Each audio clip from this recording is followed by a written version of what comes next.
welcome back to Lady Fuller Talks.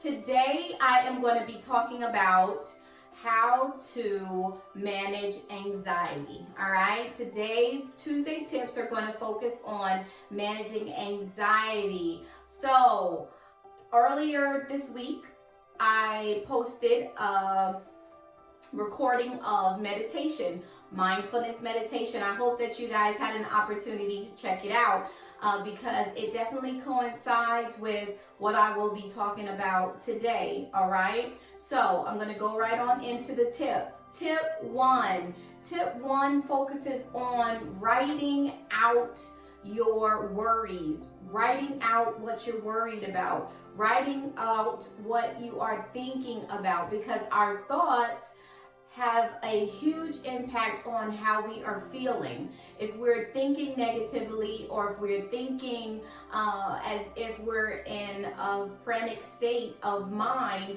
then our body is going to respond to our thinking patterns. If we're thinking intrusive thoughts, guess what?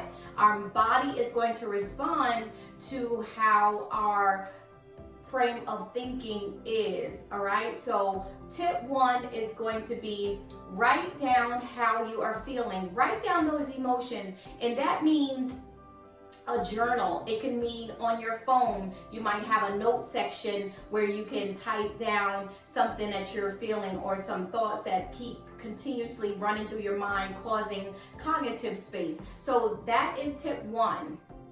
Okay, if you don't have a journal, you don't have to go out and buy anything fancy. You can get some notebook paper, you can get some copy paper, you can get an old one subject notebook that's hanging around the house that was left over from a different project. Use anything to write down those thoughts, okay? Again, you can use your electronic devices as well. Some of us don't have to have the tangible things. We use our devices to write stuff down and keep track of things. So that's tip one. All right, tip two, limit time on social media. Limit time, tip two, limit your time on social media. So many times, there are individuals who are comparing themselves to other people's timelines, or comparing themselves to how happy other people may look, right? So try to limit yourself on social media platforms. If for some reason you are struggling with anxiety, or you're struggling with worrying, or you're having some heightened intrusive thoughts, for any particular reason, please limit your time on those platforms, because what you might find yourself doing is comparing, contrasting, seeing who's doing this, seeing who's doing that. And of course, most people only post those happy pictures. They very seldomly post anything that is going on hectic in their lives, or any worries that they may be experiencing. Sometimes you might find some of those friends that are posting those realistic things about their lives. However, sometimes you may not. And so limiting your time on social media is going to be helpful, because you won't find yourself in a funk because of what you see on other people's pages, okay? If you are going on social platforms, I would definitely recommend going on some that are more therapeutic. If you're going to be coming on YouTube, of course, my channel is going to always be on a therapeutic side of things, promoting and encouraging. You may know some other sites that do the same thing. Those would be the platforms that you want to visit when you're not in the best emotional state, okay? Please, it will be in your best interest to limit those things, because you don't want to find yourself in a worse off state than you began. Make sense? All right. Tip three, call somebody that you love. Call somebody that you enjoy talking to. Call somebody that is going to make you laugh. All right. If you have somebody that can do that for you, that will also help to manage your anxiety, ease those anxiety symptoms that you may be feeling, that you may be experiencing. Call somebody, a friend, a church buddy, a workout buddy, an old classmate, a significant other, a spouse, a sister, brother, your parents. Call somebody who can definitely put that smile on your face, that can shift those cognitive thoughts to something more on the pleasurable side than the worryation side, okay? That is going to be helpful because it lifts your spirits, it lifts your mood. If you don't know, I'll share with you, if you begin to laugh, or if you hear somebody laughing and that laugh is kind of contagious and you start laughing and you're like, what in the world am I laughing for? That's why, because laughter always picks you up. It's a natural, a free pick-me-up, all right? So that is tip 3. Call somebody on that call log, on that call list that does it for you, that makes you smile, that puts you in a more light, fluffy mood, okay? The reasons for this is because all of these things can hinder you from bouncing back from an anxiety attack, yes, or an anxiety experience, all right? So those are the tips for today, your Tuesday tips. Write down your emotions, all right? That means a journal. That's tip 1.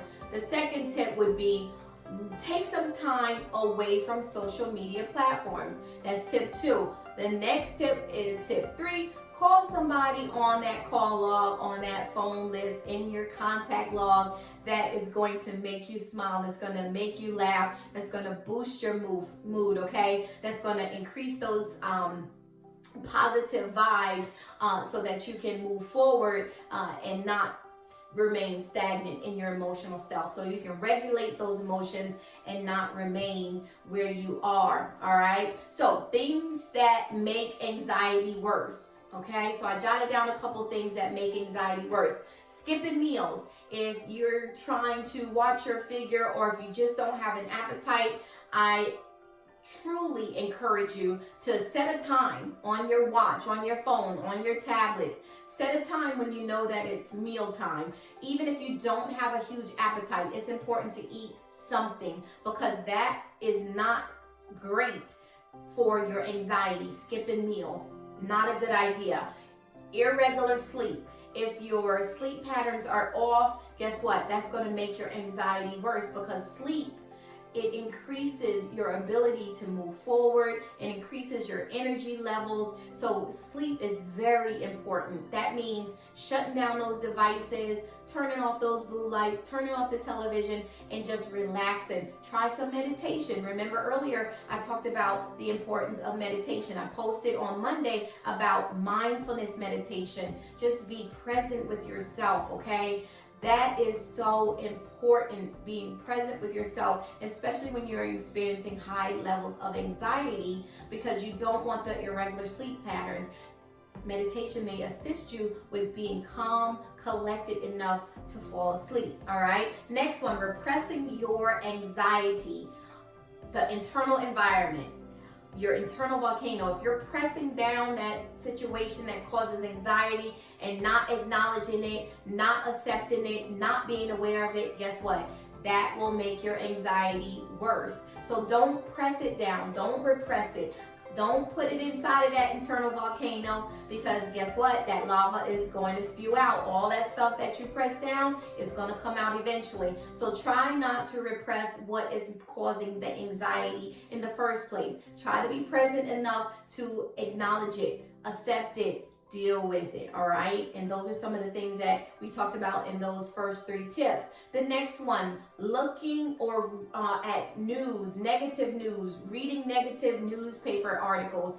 Those things will worsen your anxiety because it's not promoting positivity, all right? So anything that's not promoting you to move to a higher level, a better level, releasing those serotonin levels and increasing those things, if it's not helping, leave it alone. I know we've been having a lot of news, media about the presidential election and things of that nature. If you need to unplug, please unplug. Do not continue to watch that stuff if it is causing you emotional distress. All right? Do not watch it. Next one, stay away from caffeine. If you have experienced high levels of anxiety, Caffeine is not good. Anything over 300 milligrams is going to heighten that anxiety level, all right? It is clinically proven that high levels of caffeine, if you're drinking a lot of caffeine, it's going to hinder your ability to sleep. Yes, and also it will increase those anxiety levels. So try to limit your anxiety, your caffeine, so that it can try to limit your anxiety as well. Isolating yourself is not a good idea when you are feeling anxious. Okay. As I stated in tip 3, call somebody that you love. Call somebody that's going to put that smile on your face. You deserve it. You deserve to speak to somebody that can bring you to a sense of calm, okay? Also, saying yes to too many things is going to heighten that anxiety. So I encourage you, if somebody's calling and you don't want to say yes, guess what? Set those healthy boundaries and say no. Overcommitment will lead to anxiety because you're trying to figure out, how am I going to get this in my day? How am I going to add it to my mile-long to-do list? So my encouragement to you would be, say no to those things that put you in overload, system overload. Say no. If you don't have time enough to complete it, say no. It's okay. Setting healthy boundaries, it's okay. All right. Last but not least, do not turn to drinking. Do not turn to drugs, okay? That will not assist you with decreasing your anxiety. All right? I'll say that again. Please, do not turn to alcohol or drugs, because that will not assist you in decreasing your anxiety levels. All right? If you like music, play some nice music that is settling, that's relaxing. Again, as I stated earlier, practice that meditation. Remember your deep breathing. All right, so those are your Tuesday tips. I hope that you are able to apply them, and until next week, you guys take care.